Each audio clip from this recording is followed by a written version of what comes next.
Saludos, buenas noches. Noche del martes 27 de septiembre. Se inicia para nosotros, como todos los martes, la semana en este 27 de septiembre, Día Internacional del Turismo. Pero claro, ¿qué entendemos por turismo? Entendemos por turismo nubes, riadas de japoneses, de asiáticos en general, recorriendo cámara en ristre los monumentos de las principales ciudades españolas. Entendemos por turismo el ir ahorrando moneda a moneda en esos hogares asturianos y españoles para cuando llega el verano poder conocer un poquito más allá de Pajares buscando quizás el sol. Entendemos por turismo, bueno, pues ojear una buena revista de viajes o ver un buen programa de televisión. ¿Qué entendemos por turismo? El viajar quizás sea una forma de turismo, y de viajar saben hoy los 4 invitados que vamos a tener a lo largo de la noche. El primero, bueno, pues se fue a Francia, a París más concretamente, allá en los años 60. El segundo, bueno, pues se vino desde un país muy lejano buscando trabajo, buscando un futuro mejor. El tercero, bueno, pues ha viajado hasta el este de Europa queriendo ver lo que tantas veces ha leído en los libros y ha visto en los programas de historia en televisión. Y el cuarto, bueno, pues es el devenir de los tiempos con viajes que en su escala pues han sido tremendamente importantes. Un programa este que comienza en estos momentos y que guarda, como siempre, un espacio muy destacado para la solidaridad con aquellos que más lo necesitan, como siempre, con el juego de limón o el Ye Limón Game.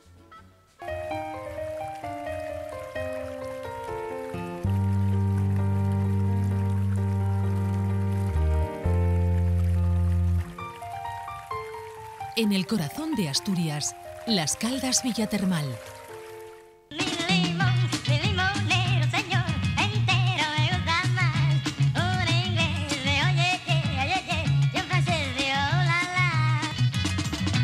Bueno, pues ya lo saben, el juego de limón o Ye Limón Game, en el que participarán esta noche, como siempre, nuestros colaboradores y también nuestros invitados, bueno, para tratar de ganar, bueno, pues una estancia en el balneario de Las Caldas, o si no, ser solidarios con aquellos que lo necesitan con un campamento de refugiados en India. Y al hilo del turismo, de lo que decía antes, no hay que olvidar que también estamos en época, en temporada de inserso, y es que los mayores también viajan.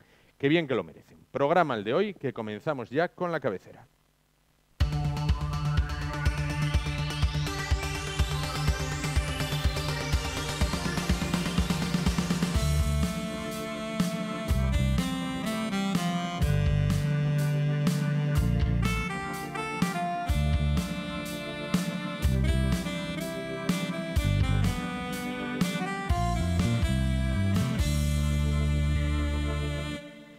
Pues para comenzar el programa de hoy, para presentar al primer invitado de esta noche, vamos a querer que sean sus obras quienes lo presenten. Vamos a ver durante unos segundos las siguientes imágenes.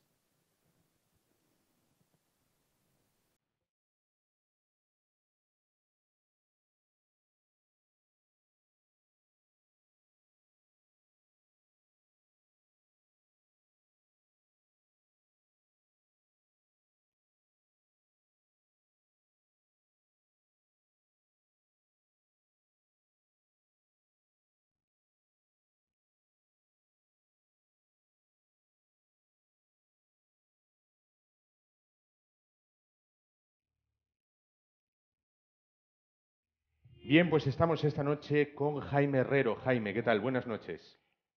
Pues nada, buenas noches. ¿Es la creación de un artista su mejor tarjeta de presentación? Es una. Es una de ellas. Podría haber más. Claro. Y depende del espacio en el que te presentes. En el que nos encontremos. Y ¿no? depende del humor que estés. Claro. Claro. Bueno, Pero ¿cómo bueno. podríamos definir a Jaime Herrero? Porque yo le definía como artista plástico, pero leía su biografía. Usted ha hecho poesía, ha hecho cine, ha hecho televisión, ha hecho pintura, ha hecho plástica electrónica. Bueno, ¿cómo podemos definir a Jaime Herrero? Bueno, teníais que ser vosotros. O sea, nadie puede definirse a sí mismo, porque interfieren una serie de prejuicios que impiden poder definirte de una forma veraz. Por ejemplo, de entrada siempre que es listísimo, inteligente. Y yo además tengo la presunción de ser guapo. No, no, sí, por supuesto, no faltaría más, es gratis. Es de las pocas cosas que puede ser. Claro. Y claro, lo mejor es que lo que tú eres, lo que se puede definir tú como tú, es la suma de todo lo que piensan los que tienen relaciones contigo. Que unas son buenas, otras malas, otras medianas, no caes bien a todo el mundo y gracias a Dios tampoco mal. Claro. Entonces, ese conjunto de opiniones pienso yo que debe ser lo que eres tú. A lo mejor tampoco eres eso. Y además, lo que es uno, la esencia de uno, eso no se sabe, no se conoce. Se conocen imágenes. Yo sé de mis amigos imágenes de ellos. Es como si fuera un fotomatón. Dice, son así por fuera, así tal. Pero cómo son, pasa una vida entera y de vez en cuando te sueltan una patada y dices, pero este no era así, como... Claro. O de la otra manera, o tiene un rasgo de bondad, o de ingenio, uno que creías que era imbécil. Claro. Dijo de usted Emilio Alarcos, a quien conoció, Jaime Herrero nos hace sonreír. Luego de meditar su propuesta, nos embarga una agridulce y melancólica emoción. ¿Estaba en lo cierto, Emilio Alarcos? Hombre, yo creo que sí. Emilio Alarcos era muy listo, merecía todos los elogios que se hicieron de él, ya no como lingüista o como filólogo, sino como persona. Es cierto. Y además me encanta que haya dicho eso, porque aunque yo no sea así, pues por lo menos es una satisfacción que alguien que merece la pena lo diga, para compensar a las otras docenas que dicen lo contrario, que soy imbécil. Y entonces... Claro. Vamos a hacer un viaje en el pasado, vamos a ir hacia atrás en el tiempo. Usted pasa su infancia entre Asturias y Madrid. Bueno, ¿cómo son sus inicios? Vamos a ver, como pintor, yo era un niño de Madrid de la posguerra. Era un niño cuya geografía urbana era una geografía urbana deshecha. Madrid, más que una ciudad, era un conjunto de restos urbanos que se calificaban como ciudad, pero realmente era un desastre tremendo.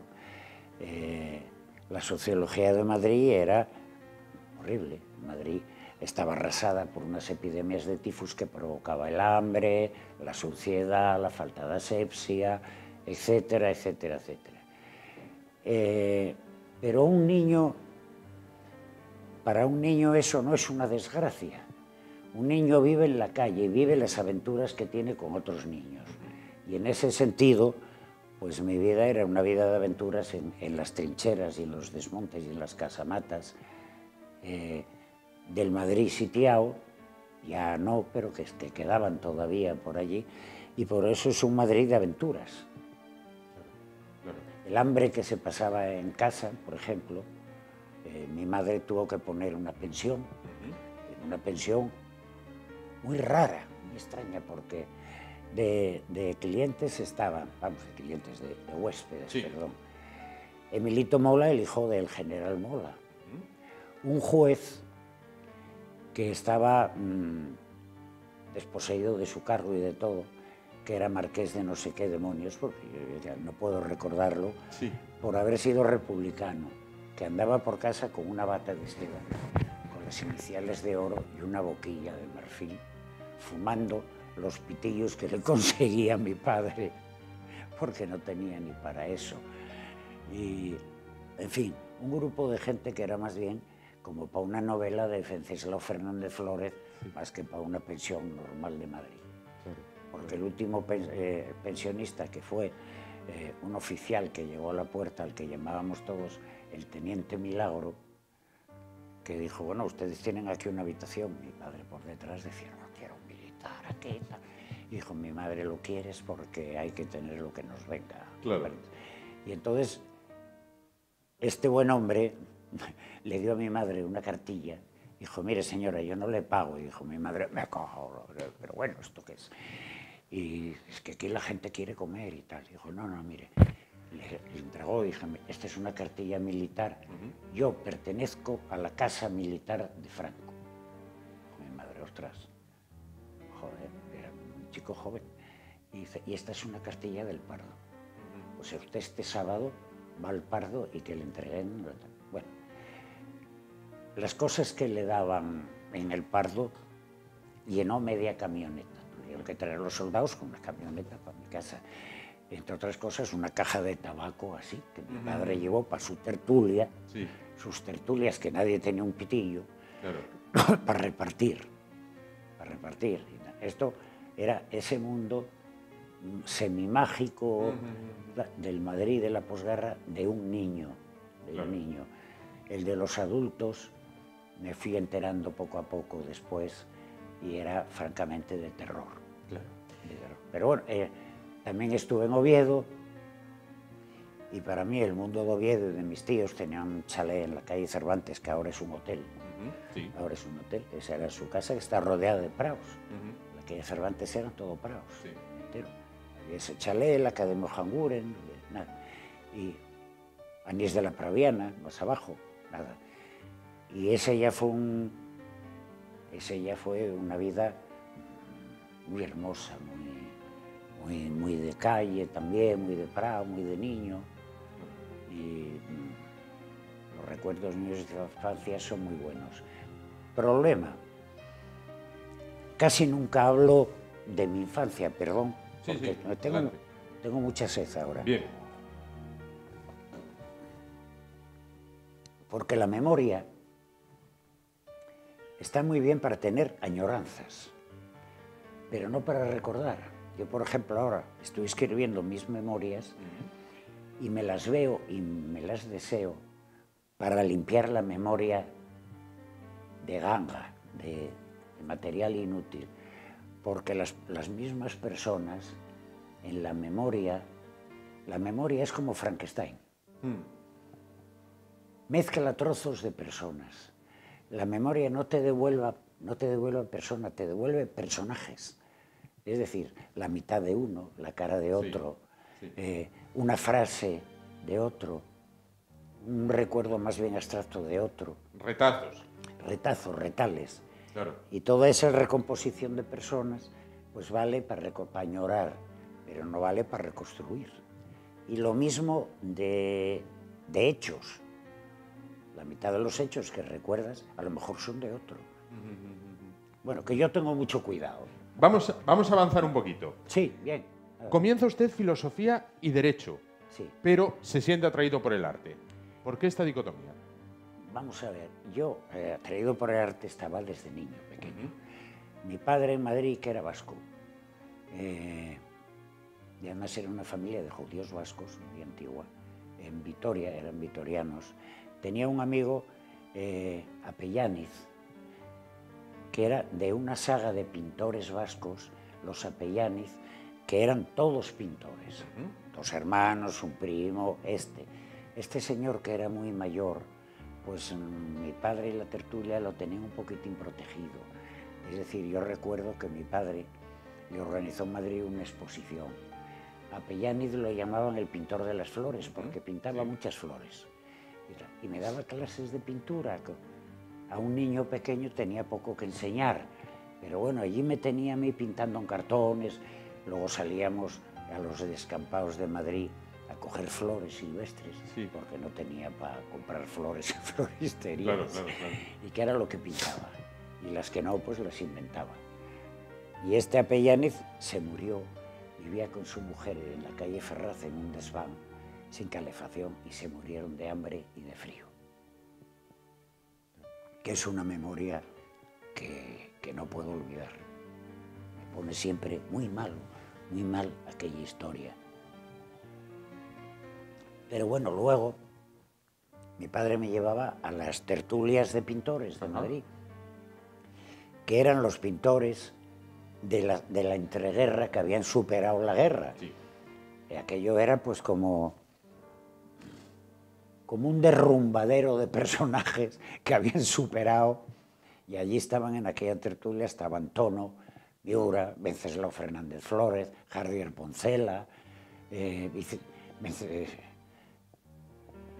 bueno, y luego los pintores que encontré por ahí. A Solana yo lo recuerdo de la calle de saludar a mi padre, que era un señor gordísimo, enorme, enorme, muy mal, así que era muy fachoso, y que un día dije yo, papá, lleva unos chorizos colgando del bolsillo. Y dijo, es que es así. Dice, va por la calle masticando chorizo. Y dije, bueno, el mejor pintor que quedaba vivo, sí, porque era así, era un gran pintor que quedaba vivo. Y dice, y los amigos pues lo atendemos, vive ahí también en un desván y tal. Y el pobre Solana, yo recuerdo nada más que la vista, que me sorprendía, porque la pintura, aunque me llevaba mi padre a verla al museo, la recordé después, allí no. Y la historia triste de Solana es que se murió solo, casi en aquel desván, con un hermano que llegó milagrosamente, con un chorizo en una mano y un Cristo en la otra, que eran sus dos vertientes, espiritual y material, del pobre Solana, claro, que se murió así. Y la gente lo comentaba por las tertulias como una gracia, y a mi padre no le hacía gracia ninguna, porque sí, tenía... lo trágico que tenía, claro, el tema. Bueno, usted, en una adolescencia, prácticamente, se traslada a París. Bueno, ¿cómo es el París, o cómo se podría definir el París de los años 60 en los ojos de un adolescente que venía de una España compleja? Vamos a dejarlo en compleja. Bien. Pues exactamente, acabo de decirlo, era una ciudad muy compleja, porque era una ciudad que, claro, al lado de Madrid, eso era una urbe, claro, de verdad. Era una ciudad inmensa, que aunque había pasado una guerra mundial, pero no había sido destruida como Madrid. Eso para empezar. Sí. O sea, no quedaban solares. Madrid era un puro solar. Sí. Muchísimos. Calles enteras, Ferraz era una calle en construcción, eran todos solares, porque formaba parte del frente. París era una ciudad, y además era una ciudad centroeuropea, que quiere decir que cuando Madrid era una puñetera aldea, una gran aldea, aunque fuese capital, París era ya una capital, pero una capital que era inmensa y una gran urbe en el siglo XIX. Claro. Y Madrid, la historia de Madrid como urbe, es muy pobre, es muy pobre. ¿Pero cómo era el ambiente de aquel París de los 60? Hombre, siempre se hablaba de lo hermoso que había sido el país de entreguerras, el París de entreguerras. Sí. A mí me daba igual, porque yo no lo había vivido, claro, era el que veía. Y el que vivía, el que yo vivía, era un país que te asombraba por la cultura que había, te asombraba, a mí que ya me gustaba ese mundo, el de las exposiciones. Claro. Es que ibas a ver, en Madrid yo no sabía nada de los impresionistas, ni de los expresionistas, ni de los futuristas, ni de nadie, Claro. En Oviedo, cuando vivía en Oviedo, había dos pintorinos. Claro. Lo siento, pero eran dos pintorinos. En Madrid había más pintores, porque estaba Pancho Cosío, tal, a los que conocí, pero después de venir de París. Pancho Cosío, Caneja, tal, bueno, los pintores muy buenos. Pero en aquella época no... Usted en París llega a pintar la Torre Eiffel de manera literal, quiero decir, subido en andamio, pintando lo que es la Torre Eiffel, y lleva un susto muy grande. ¿Qué pasó? Bueno, era un trabajo que estaba muy bien pagado. Por supuesto, una cosa que me sorprendía en París es que los trabajos te los pagaban, y te los pagaban bien. Porque en España es que al mes te podían decir, no te podemos pagar, a la calle, metían otro. No, y allí no. Allí el mundo laboral era un mundo organizado, sindicalmente orgánico, perfecto. Trabajaban lo que pagabas, o te pagaban lo que trabajabas, perdón. Sí. Y eso me sorprendía muchísimo. Entonces en la Torre Eiffel nos pagaban mucho, y además, si teníamos que hacer, por ejemplo, si eran fines de semana, el doble, si era no sé qué, ya la de Dios. Claro. Y claro, yo decía, bueno, encima estoy ahorrando para tal. Pero a brocha, ¿no? Íbamos colgando de un arnés. Sí. Yo tengo una foto que en el arco principal de ese está allí puesto, y soy yo. Sí. Y está colgando, es como si fuera el badajo de una campana, un señor colgando así, soy yo. que pintaba. Hasta que tuve mala suerte porque, bueno, un día sentí pasar a mi lado, ¡bum!, una cosa que caía y casi me rozó, y era un suicida que se había tirado desde arriba. Entonces, se tomaron, como estas cosas se contagian, empezó a haber suicidas. Claro. El problema era para los que estábamos pintando, porque te podían caer encima. Que el suicida se matase, da igual, o se iba a matar en otro lado. Sí. Pero podía llevar a otra persona por delante. Nos podía matar a nosotros o matar a alguien abajo. Claro. Mataron a un niño un día. Claro. Y tal. Entonces, esto lo digo por otras cosas que pasan en España para que sirva de ejemplo. Todos los medios de comunicación franceses de París, vamos, se pusieron de acuerdo sin que nadie dijera nada, para no dar ni una noticia de los suicidas de la Torre Eiffel. Claro. Y en 15 días desaparecieron. Claro, claro. Se eliminó ese efecto llamada, podemos... Sí, ese efecto contagio, claro. Ese efecto desapareció y tal. Luego yo tuve que dejarlo porque un día que estaba colgando ahí del arco ese, me dio un mareo que nunca me había dado, que me caía, me bajaron. Y entonces ya el de la empresa, que era de aquí de Asturias, un tío curiosísimo, me dijo, no, vas a pintar pisos. Dije, vas a pintar las fachadas y el interior, pero de primeros pisos. Y dije yo, ¿y bueno, cuánto me pagas? Dice, como pintas el primero, el sueldo base. Y dije yo, vale. Bueno, claro. Ahí en Francia da el paso al cine, descubre el cine. Sí. Bien. Bueno, vamos a ver. Yo el cine lo heredo. Mi padre fue productor de cine en Hollywood, un productor muy conocido de cine. Sí. Trabajó en la Metro, trabajó en una serie de empresas y tal. Y en su casa mi abuela dominaba la cocina italiana porque habían estado en la Argentina, y a su casa iban pues desde Buster Keaton, Charlot, los principales a cenar en unas cenas enormes que tenían ahí. Claro. Entonces a él le gustaba mucho el reportaje. Porque se había hecho amigo de un reportero que es histórico, es el primer y el que inaugura el reportaje mundial, de verdad, que era O'Flaherty, que tiene 2 reportajes que son de antología y son míticos, que son uno sobre la vida de los esquimales, que se llama Nanook el esquimal, y sobre los pescadores del oeste de Irlanda, que se llama Hombres de Aran. Y mi padre tenía un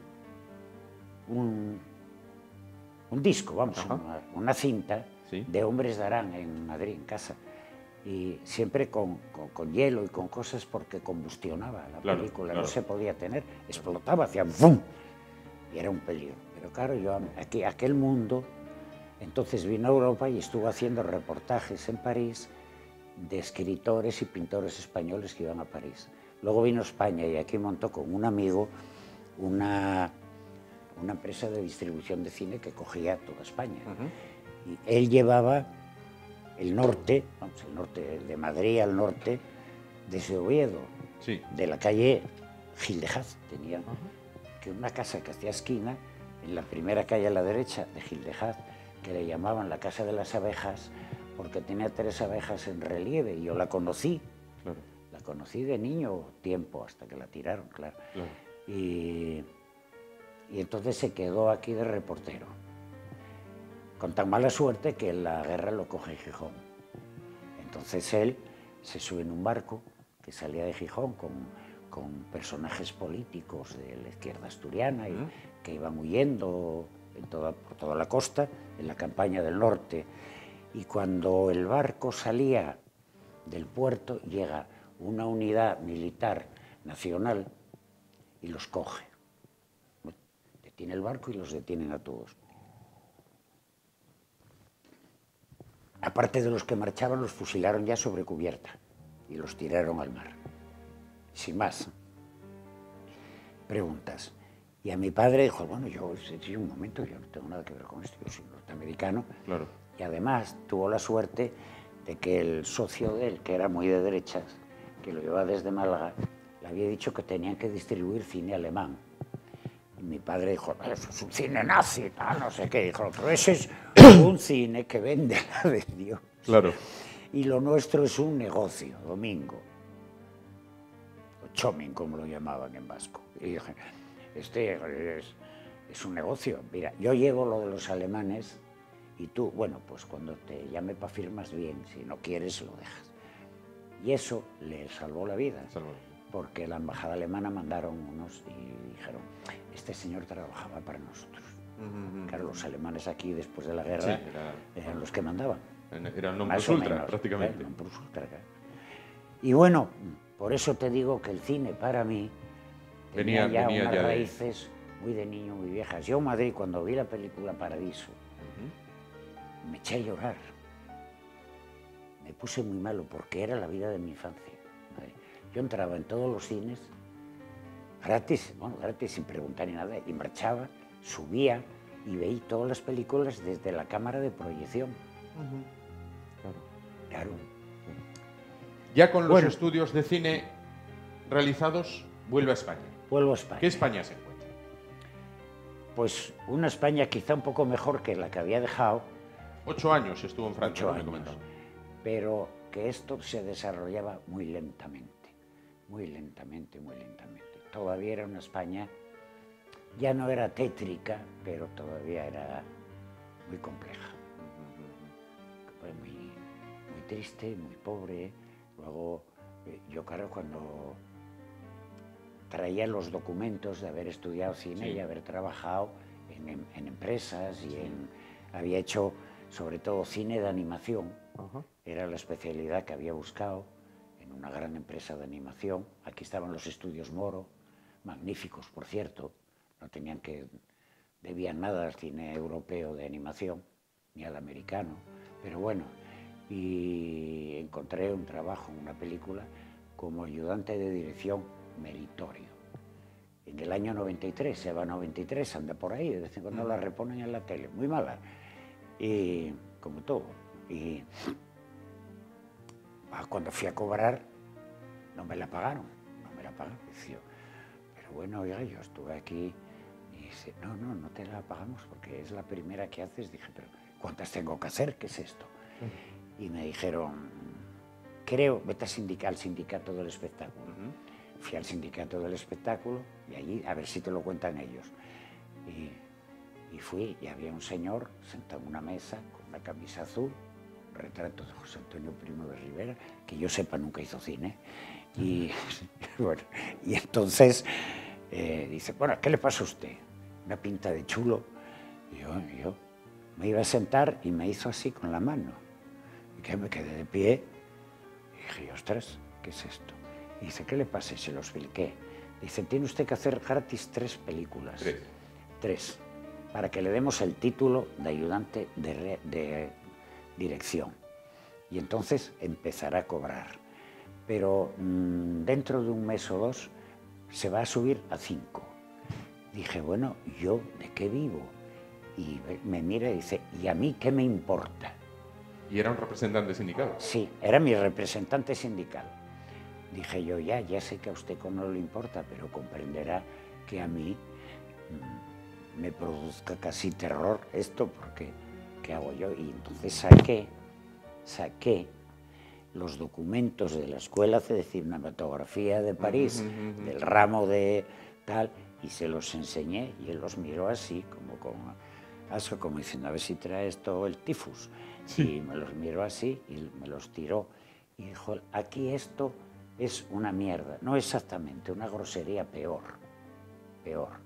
Entonces yo ya lo recogí y me fui porque me dieron ganas de matarlo.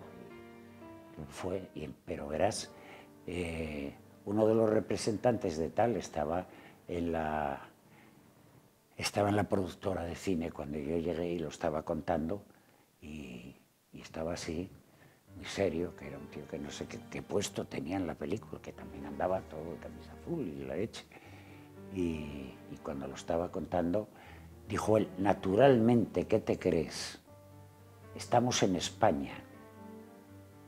este es un país, no sé qué tal, y amigo, allí ya me levanté y le di una manta de hostias, que es mi final del cine español. Claro. Y de allí ya pasaron unos años hasta que me incorporé a lo más parecido que había, que era la televisión. Jaime, Dime. vamos a hacer una cosa. Me comentan que el tiempo se nos termina, pero me parece tremendamente interesante lo que me está contando. Bueno, Quiero proponerle una cosa. dime, sí. ¿Por qué no nos visita el martes que viene y continuamos donde lo dejamos hoy? Perfecto. Además, vamos a fijar aquí una línea cuando usted deja el cine y entra en Radio Televisión Española. Bueno, muy bien. Nos vemos el martes que viene a la misma hora y lo dejamos como las novelas. Continuará. Sí, ¿Dónde lo tranquilo. dejamos hoy? La ciudad va a seguir igual. Efectivamente. Oviedo es eterno. Y aquí seguiremos. Es eterno e inamovible. O Efectivamente. sea, el Oviedo de la Regenta sigue por ahí en la calle. Sigue, sin duda.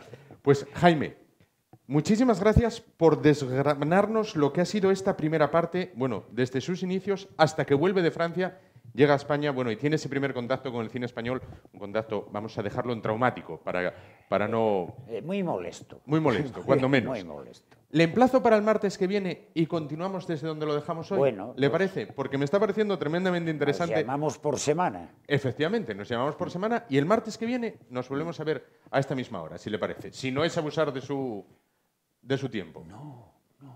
De mí, la gente que abusaba de mí ya se murieron. Bien. Gracias a Dios. Pues entonces no seré Así yo. que- Jaime, lo que sí, que antes de irnos, vamos a probar suerte con el tema que le Ah, es decía verdad. antes. Vamos a probar. A ver. Si tengo aquí la lotería del limón. Ahí está. Espera, desde aquí puedo hacerlo. Desde ahí, Para perfecto. no levantarme. ¿Y qué es? Que la que cae fuera es la que es para La que cae al fondo es la que va al tema de los refugiados. de los refugiados. A ver, hombre. Al fondo, en este caso. Jaime, quedamos emplazados el martes que viene a esta misma hora. Muy bien. ¿Perfecto? Perfecto. Pues nosotros nos vamos ahora a publicidad rápidamente porque vamos a hablar, antes Jaime nos citaba Argentina y de Argentina vamos a hablar en un momento. Hasta ahora. Sí, Jaime, que no quería...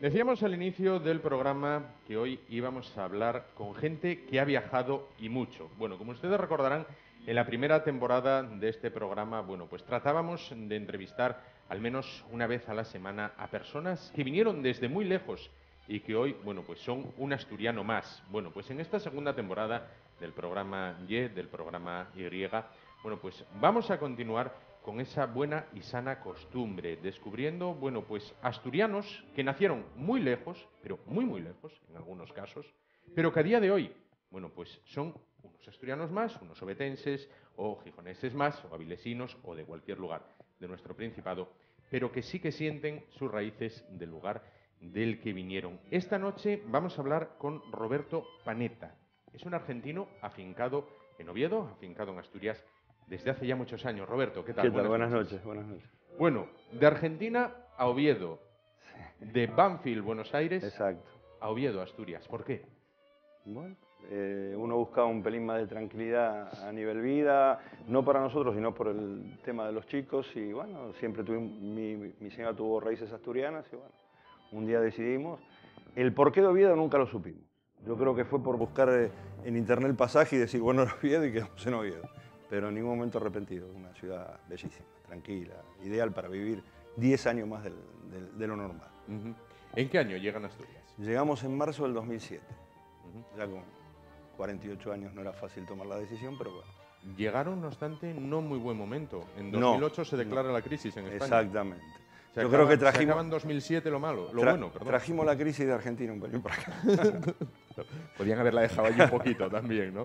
Bueno, ¿cómo fue la primera imagen? ¿Qué recuerda la primera imagen de Asturias? La primera imagen, me recuerdo, llegamos a Madrid, en Madrid tomamos el bus para Oviedo y me acuerdo sí, mucho de la estación de autobuses. Fue la primera imagen que tuve y dije, bueno, ¿qué hago acá? Pero bueno, yo creo que si me dan un pasaje de vuelta en una de esas volvía, pero bueno, ya la decisión estaba tomada. Y esa fue la primera imagen que me quedó. La estación de autobuses y sí el puente que pasa por debajo de Uría, donde inicia Uría, bueno, esa fue la primera imagen que me quedó. Y una ciudad hermosa. ¿Y cómo se siente uno cuando viene de una urbe, de una capital como es Buenos Aires, con millones de habitantes, hasta una ciudad con 250.000, donde prácticamente la recorres a pie? Muy distinto porque yo trabajaba en Capital Federal y para que uno tenga una idea, en la Capital Federal viven 18 millones de personas. Es una cosa de locos y cuesta adaptarse. Por eso yo digo a veces me dicen, hay que ir de vez en cuando a Madrid porque Madrid me hace acordar un poco a todo ese movimiento, ¿no? Pero esto una vez que te acostumbras a uno, esto es una pasada, la tranquilidad, la paz y lo cómodo que es estar.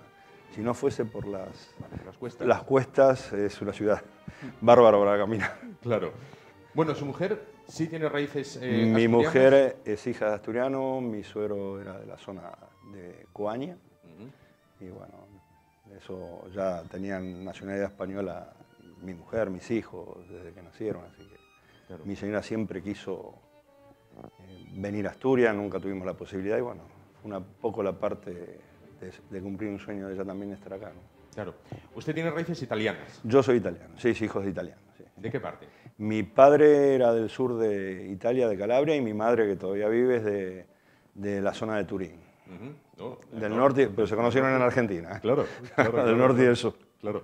Bueno, allá a los españoles les dicen gallegos. Son todos gallegos. No importa dónde sean, pero son gallegos. Aunque a los vascos no les guste, a los catalanes no les guste, son gallegos. ¿Y por qué? Es debido a la primera cantidad de gente que llegó a la Argentina vino de la zona de Galicia. Entonces era el gallego y claro, cuando después entró a venir en la década del 30 muchos más españoles y después en el 40, en el 50, y le quedó gallego a todos, aunque no le gusten, pero gallego a todos. Claro. Mi suegro era uno de esos, que decía que era asturiano, no era gallego, ¿no? Claro. Es importante la presencia de asturianos en Argentina. ¿Hay una fuerte presencia de colonia asturiana en Argentina? Sí. Ahí yo comí, cuando empecé a noviar con mi señora, mi primera fabada en un centro asturiano. Hay un par de centros asturianos bastante importantes y es importante la cantidad de asturianos que hay. ¿Le sorprendió la gastronomía de aquí? Yo los primeros días digo, pero acá comen lo que no se come en ningún lado. Sí, aparte buena comida que es, la verdad que sí, la fabada, puf. En realidad me gusta más el pote, ¿eh? El pote es espectacular. Claro. Bueno, un rincón de Asturias, si usted tuviera que elegir, bueno, pues... Hay varios. A nosotros nos gusta mucho Navia, nos gusta Pola de Somiedo, Oviedo mismo culturalmente es importantísima. Pasa que si notas mucho que vas con el coche para un lado, conoces un lugar distinto y te gusta, vas a otro lado, conoces otro lugar, es que es muy bonito Asturias, es muy bonito. Y se asemeja mucho ciertos lugares en una provincia de Argentina que se llama Córdoba y tiene ciertos lugares con los ríos, las piedras y todo bastante similar. No llueve tanto como acá, pero... Bueno, aquí llueve bastante. Bueno, sí. Ahora no tanto. Bueno, ahora no tanto, parece un poquito menos. Bueno, ¿cómo nos ven? ¿Cómo ve un argentino como usted a los asturianos? ¿Cómo somos? Bien, yo creo que hay gente, en todas partes hay gente buena y gente mala, esto es inevitable. Pero sí, bien. Aparte, nosotros dentro de todo tuvimos una buena acogida, gente que nos recibió bastante bien y le gusta mucho reírse al asturiano, la fiesta un poco, la noche, bueno, nos parecemos bastante. Acabamos de pasar San Mateo, ¿qué tal? Bueno, yo me dedico a la hostelería, pero no cojo la gente de San Mateo porque no estoy ubicado en la zona céntrica. Vamos a hablar un poquito de Argentina. Bueno, ¿cómo es Argentina? Precioso. Un país... Vemos imágenes aquí. El obelisco, sí.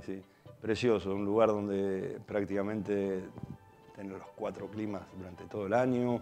Es un país muy grande, pero bueno, con un problema a nivel económico que es importante, pero no por porque la gente no sepa hacer las cosas. Lo que pasa es que las dirigencias políticas que tuvo en los últimos 30, 40 o 50 años de Argentina siempre fue igual, fue desastroso. Pero después es un país precioso, un país muy bueno culturalmente, la gente es muy culta. Yo a todo el mundo le digo, vas a la capital federal y te vas a sorprender la cantidad de librerías que hay en la capital federal. Sí, eso es una pasada, el Teatro Colón, una belleza, la catedral. Dígame una cosa, ¿por qué un país tan rico, con tantísimos recursos naturales, que prácticamente tiene todo, puede vivir en una crisis eterna? Se vive porque uno está acostumbrado a vivir esto. Argentina es un país que normalmente está bien 3, 4 años y después 7, 8 años de crisis, pero catastrófica. El tema es que yo digo que no sabemos votar hay veces, pero bueno, eso va en la ideología de cada uno. Yo creo que el que llega para gobernar, y no estoy hablando a nivel, puede ser a nivel presidente también, no digo que no, pero es que cualquiera que llega es salvarse económicamente. Llego a la política para salvarme económicamente. ¿Y cómo? Bueno, robando. Es triste decirle, pero es así. Claro. Es así. Yo en la Argentina tuve un presidente de la Nación en la década del 60 que se llamaba Arturo Illia. Gobernó con la Constitución Nacional en la mano. Fue el gobierno más decente que hubo en la historia de la Argentina. Lo echaron. ¿Sí? Si buscas en la historia, tuvo un golpe de Estado. No sé si era por... Yo era pequeño, pero bueno, no le gusta leer, interesarse, pero realmente lo echan porque no puede ser que sea tan honesto. Claro. Luego decimos, usted, por ejemplo, está en casa, pone el telediario, pone un informativo y aquí dicen corrupción en la política. ¿Es comparable a la de allí? ¿Es mayor? ¿Es menor? Yo le digo a mis clientes a veces, hablando así de lo que es Argentina, yo comparo la situación actual de España con la década del 90 argentina. Argentina en esa década estaba bien, que yo venía bárbaro, la gente, vamos a Miami, vamos a Brasil, vamos a México, vamos a Europa, todo bárbaro. Cuando se empezaron a destapar todas las cosas, todos los casos de corrupción que hubo, se asemejaba mucho a esto y fue a peor. Nadie le puso un freno a todo esto y yo creo que cada vez es peor. Claro. ¿Qué idea hay de España en Argentina? ¿Cómo nos ven los argentinos en Argentina? Mira, yo siempre digo lo mismo. En Argentina, cuando vos vas al colegio de pequeñín, te dicen que España es la madre patria. Esa es la imagen que te da la enseñanza en Argentina, te la ubican como la madre patria. Y después la imagen siempre es buena, nunca fue mala. Se habla, es decir, hay muchos argentinos que descienden de españoles. Vos vas a Argentina, si no es hijo de español, es hijo de italiano. Pero seguro, seguro. Claro. Hay un sentimiento entre las personas mayores, entre muchas personas mayores en España, de inmenso crecimiento Argentina. En la época del hambre en España, dicen, Argentina nunca abandonó a España. Es más, los mayores dicen la Argentina. No dicen Argentina solo, dicen la Argentina. Dicen, la Argentina nunca abandonó a España. Sí, eso es cierto. En la época de... Lo que pasa es que Argentina tuvo la suerte económicamente de crecer muchísimo porque Europa venía de una guerra mundial. Entonces, claro, Europa tenía que crecer y Argentina vendía todo. Decían que era el granero del mundo en su momento y yo creo que fue cierto. Claro. Lo que pasa que después, bueno, quizás la bonanza económica que tuvo en ese momento, la gente que lo gobernara no lo supo controlar. Culturalmente, usted nos decía, ahora mismo en España hay mucha presencia de actores, directores argentinos. Bueno, hay mucha presencia, ¿no? Sí, sí, sí. Hubo una época que tuvo que haber más porque, bueno, en época de dictadura mucha gente de la cultura tuvo que marchar, a exiliarse, muchos a México y muchos a España. Claro. Vamos a hablar de un tema que yo creo que apasiona a los argentinos. ¿El fútbol para muchos de ustedes es una religión? Es parte de la vida del argentino. Para la mayoría es parte de la vida del argentino. Que si no hay fútbol en Argentina sería aburrido. Claro. Bueno, ¿quién fue mejor? ¿Maradona o Messi? Para mí, con diferencias, Messi. Pero con diferencias. A nivel futbolístico, nos separamos la imagen de una persona con la otra. Yo creo que es un jugador mucho más completo. Argentina le recrimina que sí lo que tenía la virtud que tenía Maradona, que se ponía la camiseta de la selección argentina y él tiraba del carro. Y yo creo que no es que Messi no lo tire, yo creo que Messi tira del carro. Lo que pasa es que juega en una posición distinta y después, bueno, Argentina gana un mundial en el año 86 con Maradona y que nadie se olvide que jugaban al lado de él muchísimos grandes futbolistas. Hoy Messi lamentablemente no los tiene. Claro. ¿Maradona llega a traicionar al deporte? Yo creo que se traiciona al mismo. Cuando él fue el problemita del doping en Estados Unidos en el Mundial, me acuerdo que al otro día del doping, él hace una tertulia con un periodista que es muy amigo de él, fue el único que le dio una entrevista y dijo, ¿qué ejemplo es esto? Dice, a mí me cortaron las piernas. Y yo siempre dije que no, que las piernas se las habrá cortado él solo, nadie se las cortó. Ahí hay normas para jugar al fútbol. Las incumple, entonces el equivocado eres tú, no el que dicta las normas. Hablando de Messi, en España hay mucha gente que piensa que Cristiano es mejor. ¿Qué les decimos? Sí, el que es del Madrid seguramente, pero que no, que son dos cosas distintas. Ronaldo es un futbolista de élite, nadie lo va a negar, pero yo siempre digo que Messi es la síntesis del fútbol, no hay otra cosa. Messi lo ve jugar y puede hacer magia. Yo creo que Ronaldo lo que necesita más es estar bien físicamente, es donde hace la mayor diferencia. ¿Le quieren más a Messi en Barcelona que en Argentina? Al menos la prensa. Seguramente que... La prensa seguro que sí, seguro que sí. En un momento en Argentina, ahora unos, 5 o 6 años atrás, tampoco la gente lo quería mucho. Pero él cambió una imagen ganando un partido contra Brasil, que es nuestro gran rival futbolístico, digamos. Claro. Y yo creo que ahí se puso la gente, se la guardó en el bolso. Claro. Pero yo creo que el periodismo es el que, por vender más que nada. Yo leía el otro día en internet una frase o un conjunto de frases refiriéndose a Argentina donde decía: los argentinos tienen una reina que es Máxima de Holanda, tienen un dios que es Maradona, tienen un semidios que es Messi y ahora tienen al Papa. No les falta nada. Bueno, sí, vivir un poquito más tranquilo. Me faltaría. Un poquito más tranquilo. Sí, claro. Bueno, para las personas que no conozcan Argentina, bien, personas que nos estén viendo en este momento, asturianos, bueno, ¿usted le recomendaría pasar unas vacaciones en Argentina? Sí, sin ninguna duda. ¿Qué hay que ver en Argentina, por ejemplo? En Argentina hay de lo que quieras. Quieres ir al norte, ves las cataratas, vas al sur y ves algo que es impagable, que es el glaciar Perito Moreno, vas a Buenos Aires y es una ciudad que yo digo siempre que se parece mucho a París. Es una ciudad con mucha vida nocturna, sí, una ciudad alocada porque, claro, viven, 10, 18 millones de personas y trabajan 20, 22. Entonces, claro, es una ciudad alocada. Es una ciudad hermosa, tiene muchísima cultura. Querés ir a ver campos con vacas nada más, te vas a cansar de verlo. Tiene de todo, realmente tiene de todo. Tiene nieve durante todo el año, tiene calor durante todo el año. Tiene el clima muy parecido acá, pero con mayor humedad también. ¿Y cómo se lleva el tema de celebrar la Navidad en la playa? Espectacular. Nosotros tenemos una ciudad que tenemos una casa que era de mis suegros, que se llama Villa Gesell, que es un paraíso todo de arena con pinos, pocas calles de asfalto porque lo prohibían los alcaldes.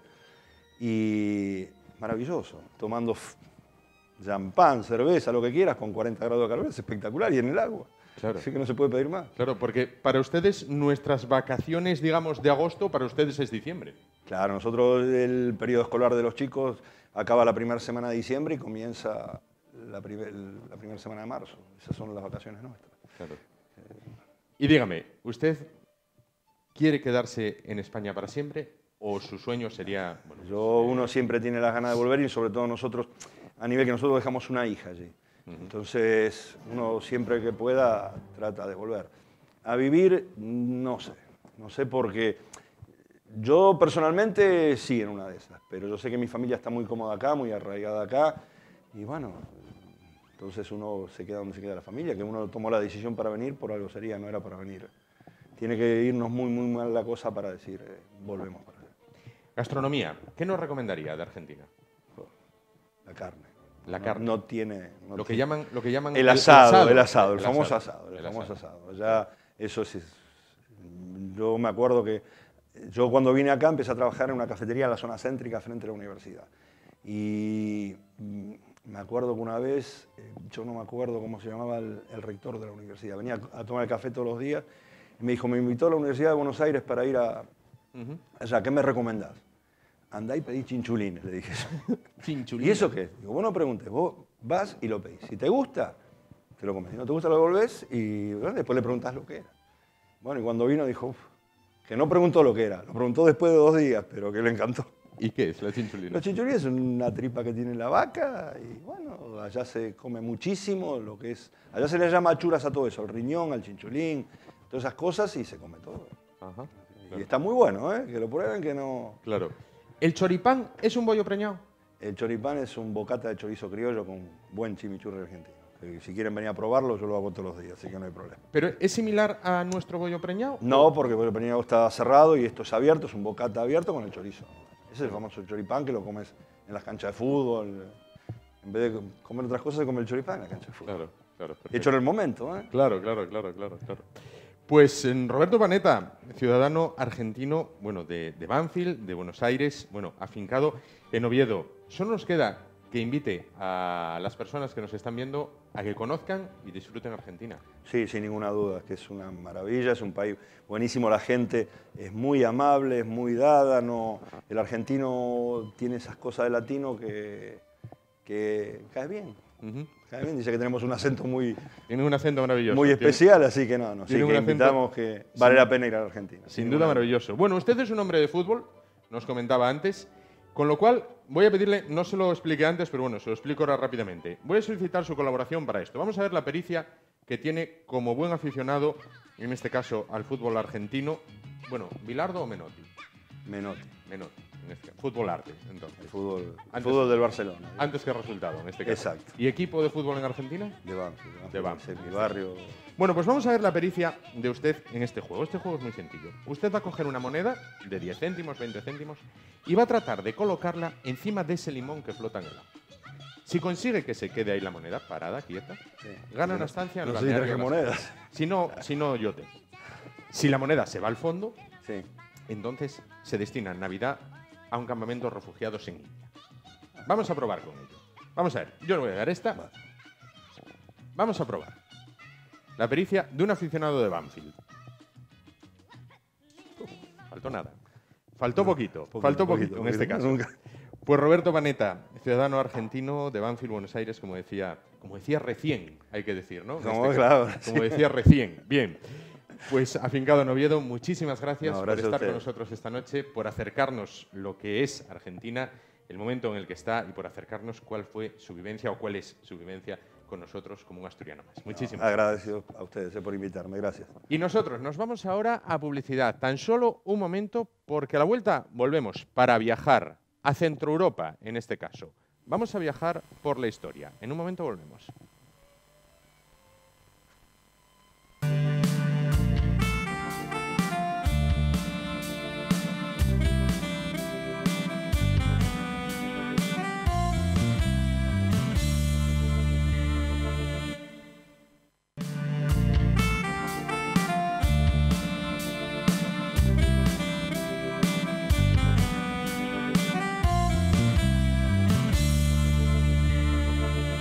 Continuamos, lo hacemos atravesando el ecuador del programa de hoy. Bueno, decíamos el jueves de la semana pasada que finalizaba el verano, entraba el otoño, el verano, la fecha tradicional para irse de vacaciones. Hay personas que buscan sol y playa, otros buscan recorrer fragmentos de la historia. Y es que de historia, precisamente, vamos a hablar a continuación con José María Rodríguez.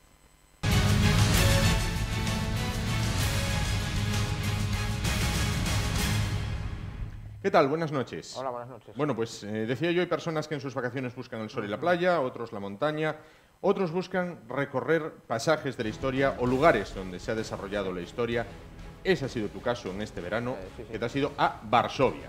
Bueno, he ido a Polonia, pero sí, en buena medida a Varsovia. Varsovia. Sí, Bueno, sí. Cuéntanos un poquito en general cómo es Varsovia, cómo es esa ciudad plagada de historia y qué historias cuentan las piedras de Varsovia. Bueno, a ver, Varsovia es una gran capital europea, en primer lugar, pero bien, toda la cara que nos muestra hoy Varsovia viene marcada, no cabe duda, por todos los sucesos que ocurrieron en torno a la Segunda Guerra Mundial. Varsovia es posible que sea la ciudad europea más destruida durante aquel conflicto, y la Varsovia que vemos hoy es en un 90 y pico % reconstruida. Reconstruida porque la guerra, en diferentes momentos, sobre todo en su fase final, dejó Varsovia completamente en ruinas. ¿Reconstruida a modo arquitectura soviética o a modo de época de cómo era antes de la guerra? Hay de todo. El casco antiguo los propios polacos, a pesar de que los soviéticos no mostraron la más mínima, digamos, ayuda en ese sentido, reconstruyeron y con bastante acierto el casco antiguo tal cual había sido en los años previos a la Segunda Guerra Mundial, gracias a pinturas, a grabados y tal, bueno, una construcción bastante acertada.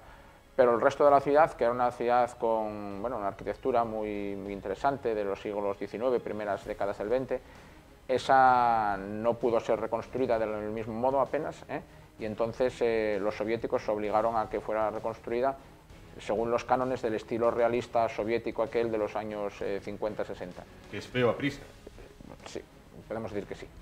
Estéticamente hablando, desde mi punto de vista, deja algo que desear. Y luego hay una parte que es quizás común ya a grandes capitales europeas, una especie de centro de negocios que ha surgido en los últimos años, en los cuales Polonia recobró auténticamente su independencia, estoy hablando de los años 90 en adelante, que se asemeja a la típica city, ciudad de negocios con rascacielos de acero y cristal, claro, que también tiene cierto interés. Hubo quien dijo que Polonia es un país triste, habitado por gente triste, ¿es así? No, no estoy de acuerdo. Yo he podido tratar a los polacos bastante y me he dado cuenta de que son una gente muy abierta, muy hospitalaria, animosos y hasta cierto punto yo los veo como con un temperamento casi mediterráneo, parecidos a nosotros. Segunda Guerra Mundial en Polonia, Sí. bueno, lo vemos en las imágenes. Sí, ¿Cuál sí. es la huella que deja la Segunda Guerra Mundial en Polonia y sobre todo en la ciudad de Varsovia? Bueno, sabemos que la Segunda Guerra Mundial empieza en Polonia. El 1 de septiembre, el primer día de la guerra, ya los alemanes atacan Varsovia, la bombardean, y ya sufrió una importante destrucción en este primer mes de septiembre de la Segunda Guerra Mundial. Pero luego un porcentaje importante de los edificios de Varsovia ya son destruidos en estas primeras semanas de la guerra. Pero luego, más adelante, la verdadera destrucción llegaría, llegó también en una parte central de la ciudad, cuando los judíos recluidos en el gueto, ese gran barrio que los alemanes, los nazis, habían establecido en el centro de Varsovia, decidieron finalmente levantarse. Se levantaron sin ninguna esperanza, pero bueno, estaban totalmente desesperados, después de ver que estaban siendo exterminados pues, por hambre y enviados a los campos de exterminio. Y tras un mes de lucha sin cuartel, fueron reducidos, fueron masacrados, y entonces Hitler ordenó que ese gueto, ese barrio judío, que era una extensión importante del centro de Varsovia, fuera literalmente arrasado. Es decir, ¿qué extensión puede tener el gueto de Varsovia basándonos en una ciudad como Oviedo o Gijón? Pues podría ser igual una tercera parte de Oviedo. ¿Una tercera parte de Sí, Oviedo sí, o una cuarta parte de Gijón? Puede ser, sí. Allí vivían hacinadas 400.000 personas, 400.000 judíos. Todos los de Varsovia, que ya eran bastantes, eran 300 y pico mil, más otras decenas de miles llegados de otros lugares del país. ¿Cuántos Varsovia. judíos pueden quedar actualmente en Varsovia? En Varsovia quizás unos centenares nada más. Centenares, Sí, sí. cuando hubo 300.000. Hubo 360.000. 360.000 y a día de hoy quedan centenares. Bueno, tampoco Ya, bueno. hay que llevar un censo exacto, pero Claro. sí, no más de centenares. Sí, sí, sí. Bien, entonces, está la destrucción inicial de la Sí. guerra, está la destrucción Sí. del gueto de Varsovia, donde Sí. creo que quedó aplanado. Totalmente, pero deliberadamente, porque una vez que acabaron las operaciones, vamos a llamar militares, aunque aquello tampoco era una guerra entre ejércitos, Hitler ordenó que con explosivos, con lanzallamas, con excavadoras, todas las huellas de las casas, de las calles de Trazobrano fueron literalmente arrasados y convertidos en escombros. ¿Queda actualmente alguna huella de dicho gueto de Varsovia en Queda la ciudad? algunos tramos del muro que rodeaba aquel gueto, que se conservaron por casualidad. Queda una casa, un edificio en ruinas que milagrosamente se dejó en pie, y nada más. El resto ya son fotografías y... Como es lo que ocurrió en la película del pianista. Sí. que- Y yo creo que aún la película del pianista no refleja el grado de destrucción, refleja el grado de muerte y digamos, de miseria que se vivió allí, sí, pero la destrucción física no.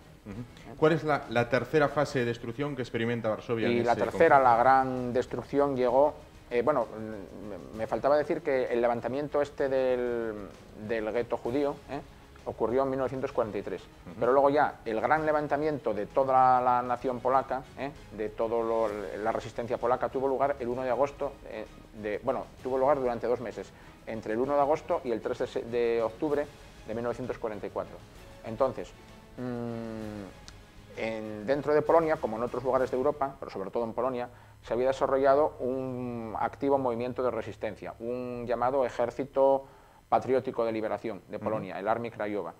Y en vista de que los soviéticos, Stalin, avanzaba hacia Polonia y ante el temor de que, como así fue finalmente, Stalin ocupara Polonia y quisiera imponer un gobierno títere comunista soviético en Polonia, ese ejército patriótico popular polaco decidió levantarse, bueno, con las pocas armas que tenía, y tomar contra los alemanes, sí, por supuesto, e intentar tomar el control de la capital de Varsovia y que fueran los propios polacos los que liberaran y expulsaran a los nazis de su propia capital. Estuvieron a punto de conseguirlo, pero bueno, estaban llamados al fracaso en primer lugar porque Stalin pues detuvo sus fuerzas y se alegró de que fueran los propios nazis los que destruyeran, aplastaran ese movimiento de rebelión para luego no tener que aplastarlos él. Se quedó mirando. Efectivamente, sí, porque Stalin no consideraba a aquellos rebeldes polacos como amigos suyos, sino todo lo contrario. Consideraba que eran fuerzas democráticas, fuerzas nacionalistas polacas, fuerzas desde la óptica soviética burguesas, conservadoras, fascistas se los llegaban a llamar, y entonces permitió de muy buena gana que fueran los propios nazis los que le hicieran a él el trabajo de aplastar aquella resistencia. Aquella resistencia que posteriormente le podría estorbar a él para implantar un gobierno títere evidentemente, en Polonia, sí. ¿no? Hay que recordar que ya años antes... previamente, unos pocos años antes, en 1940, Stalin había asesinado a sangre fría a decenas de oficiales del ejército polaco, a decenas de miles de profesores,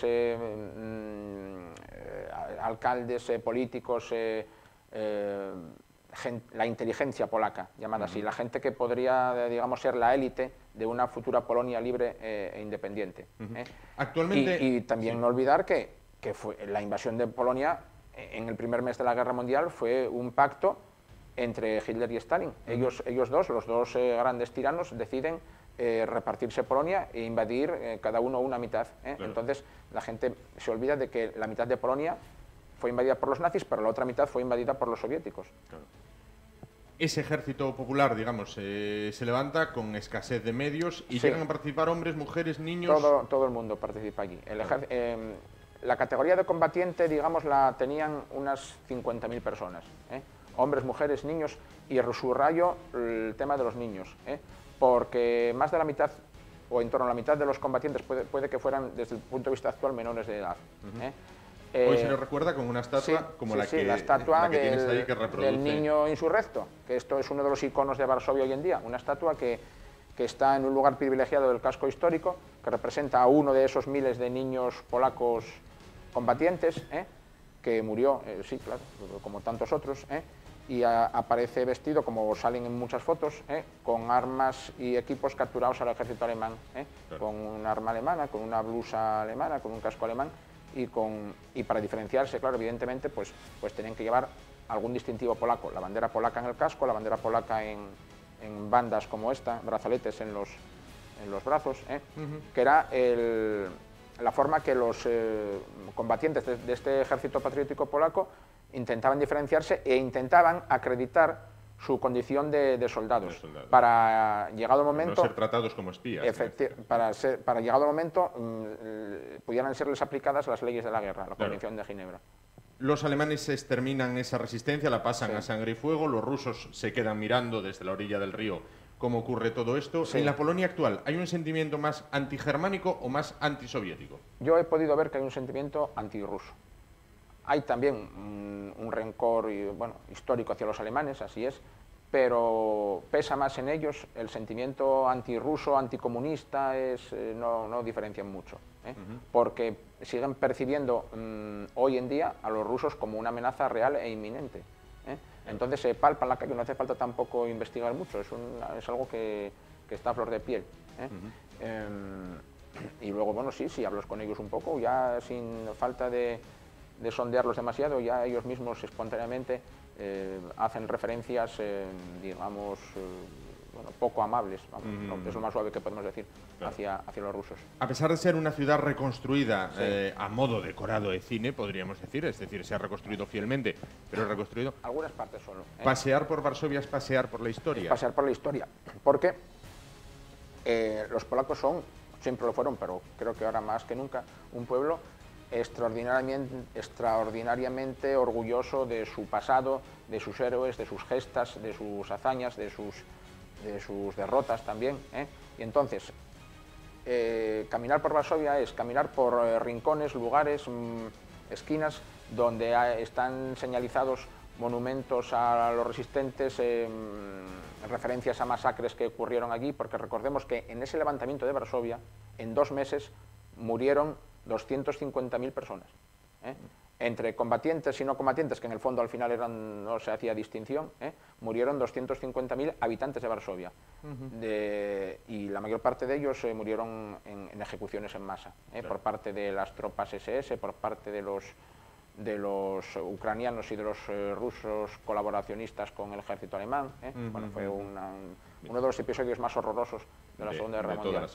Entonces, es significativo que hoy en día encontramos multitud de placas, referencias, monolitos, estatuas, etcétera, relativos a aquellos sucesos que aún hoy están siempre, digamos, decoradas, vamos a decir así, con flores frescas, con velas, con dedicatorias espontáneas de la población, no son homenajes por parte del gobierno, no. Claro. Tú te das cuenta que son flores que depositan, ramos, velitas que depositan, claro, la gente espontáneamente. Un país y un pueblo que en definitiva guarda un sincero respeto a su pasado y a su historia. Así es.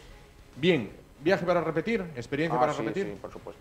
Perfecto. Bueno, pues lo que sí que ahora te invitamos es a que participes en el juego solidario de Limón. Sabes perfectamente cuál es el modo de juego, el sistema de juego, con lo cual solo nos queda desear suerte. Vamos allá. No, en este caso parecía que sí, pero no, la moneda se fue al fondo. Muchísimas gracias por acercarnos lo que ha sido este pasaje por la historia, este modo de pasar, bueno, pues las vacaciones, no buscando sol y playa en este caso, sino buscando recorrer lo que ha sido la historia más trágica del siglo XX. Muchísimas gracias. En otra ocasión hablaremos de otro lugar no menos trágico, como es Cracovia, en este caso, ¿no? Bien, sí. Igual de trágico, si cabe, que Varsovia por todo lo que da. Daría para mucho hablar del levantamiento de Varsovia y también del levantamiento judío, que es otro episodio paralelo. Claro. Pero bueno, el tiempo es el que es.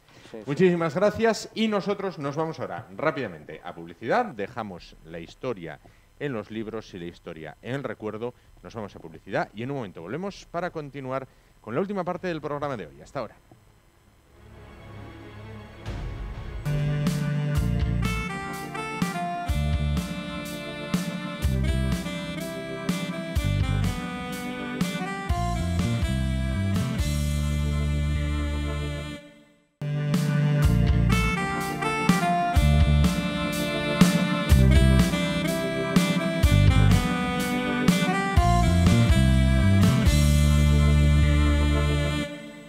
Bueno, continuamos. Afrontamos la recta final del programa de este martes 27 de septiembre. Y es que hay que echar la vista atrás porque el verano ya está lejano. Las vacaciones para el 99,9% de la población han finalizado. Ya estamos esperando por las siguientes. Pero vamos a ver lo que nos depara este otoño. Y para hablar del otoño y de muchas más cosas, está esta noche con nosotros el profesor Fidalgo.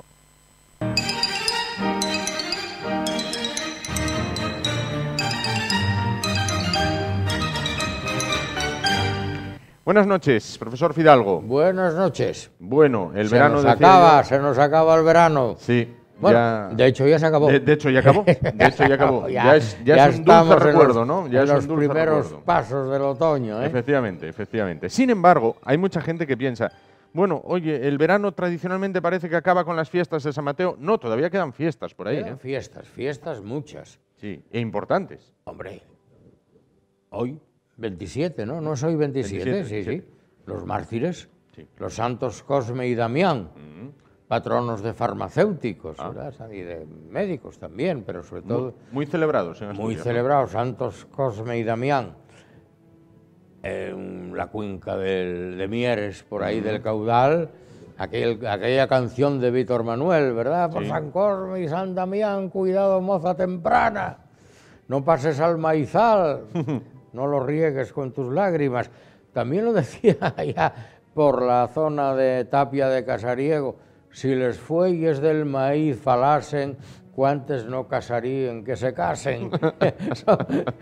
Es que la gente le da por estudiar la fructificación de las gramíneas. Ah, claro, Y va a ser eso, van va a a ser eso. investigar Sobre el terreno. Sobre el terreno, Sobre el claro, terreno. in situ, que In dice. situ. los Y que a poder saben. ser a la luz de la luna.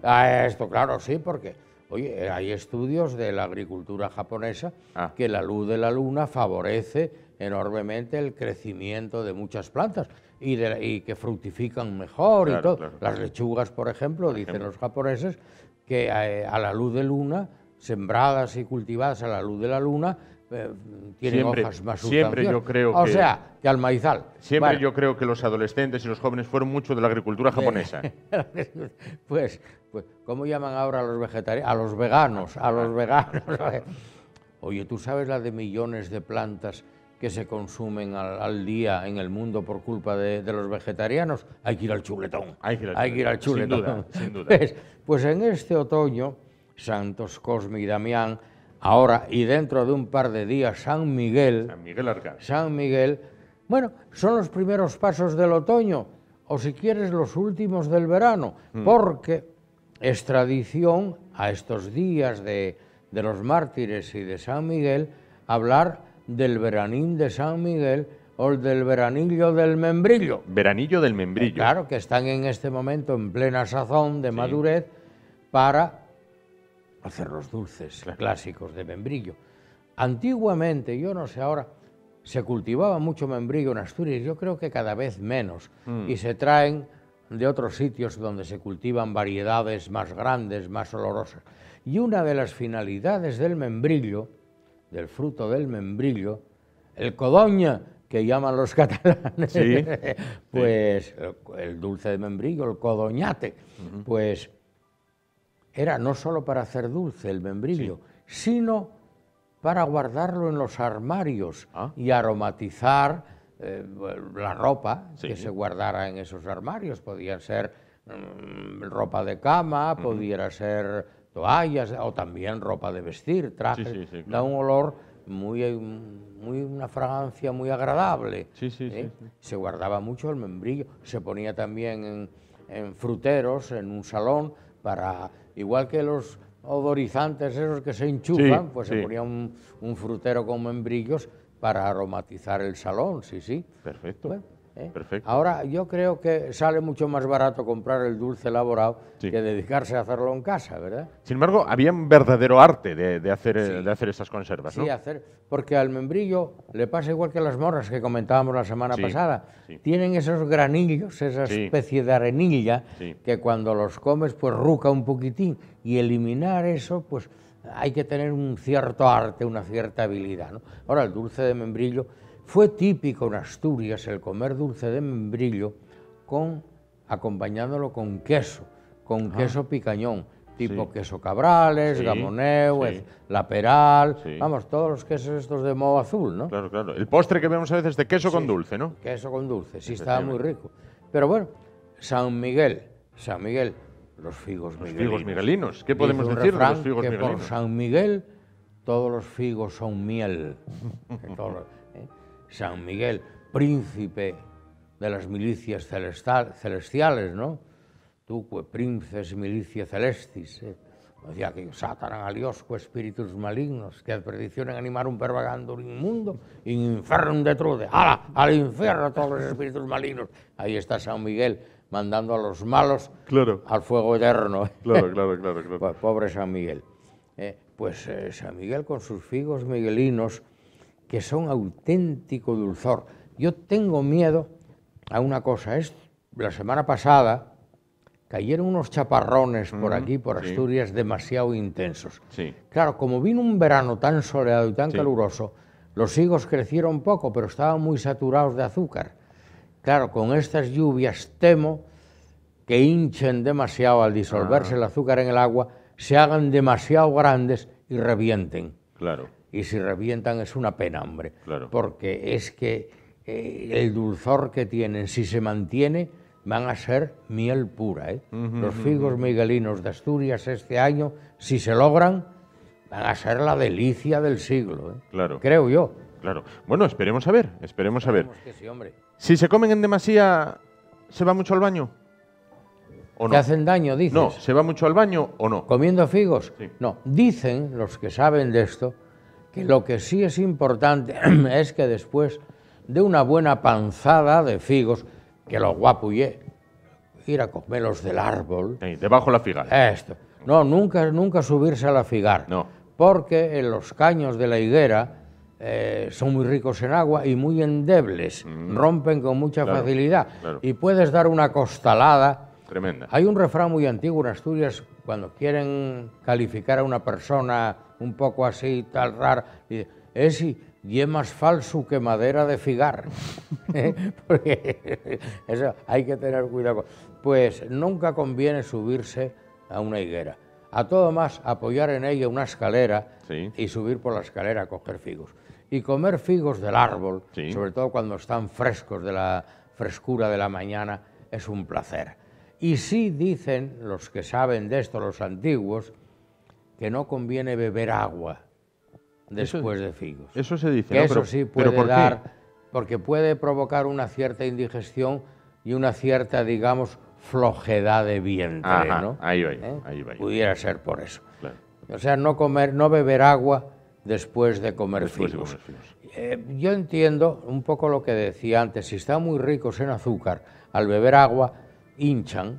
Claro, y quieras que no, el estómago va a hinchar. Claro.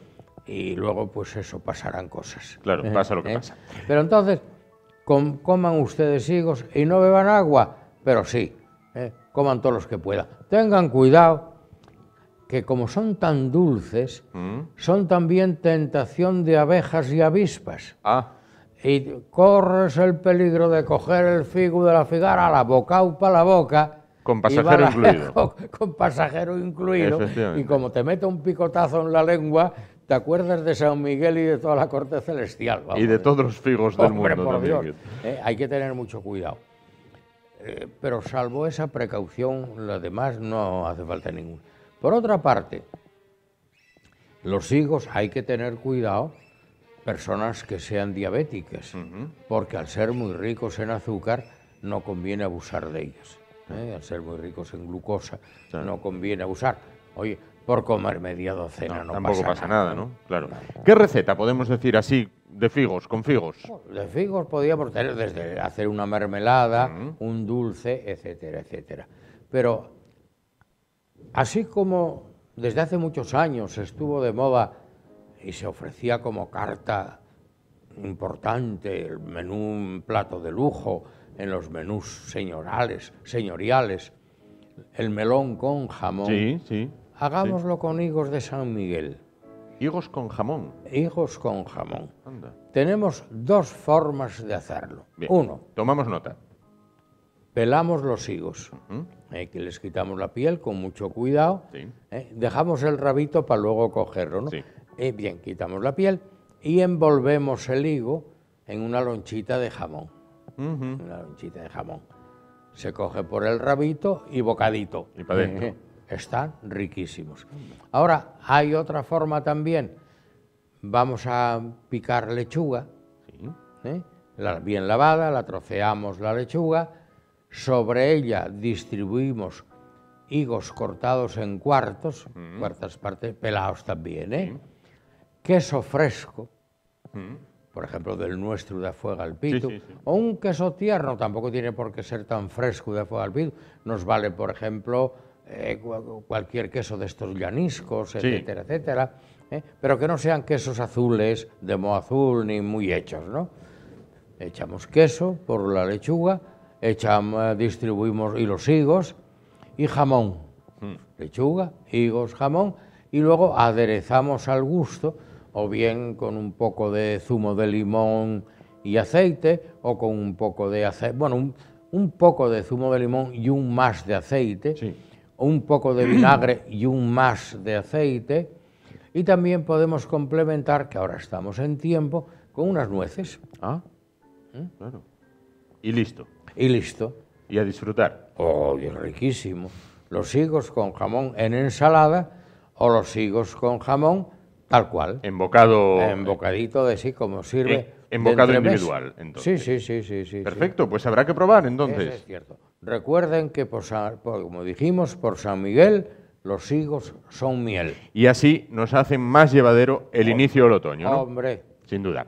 fenomenal. Bueno, pues profesor Fidalgo, vamos a probar porque la semana pasada quedó usted así un poco con el tema Bueno, de... hoy voy a ser más tacaño. Bien, pero... Voy a poner un céntimo. Un céntimo, pero con esto A ver vamos si a tratar, no se trata de tacañería, sino de demostrar que cuanto menos pese la moneda... No necesariamente. El problema está en hacer coincidir el centro de gravedad de la moneda Sí, con el metacentro, y por un lado con el centro de gravedad del limón y el metacentro que corresponde del empuje de Arquímedes sobre el limón. sí. Si coincidieran esos tres vectores, peso de limón, peso de la moneda, con la dirección y sentido contrario del empuje de Arquímedes, se anularían las tres fuerzas y no pasaría nada.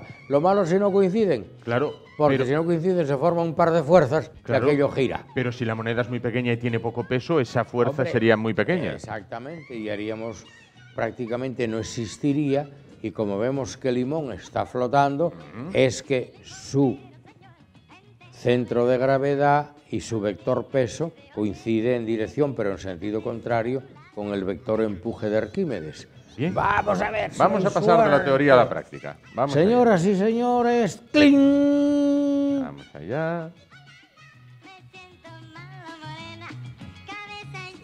¡Ay! Oh.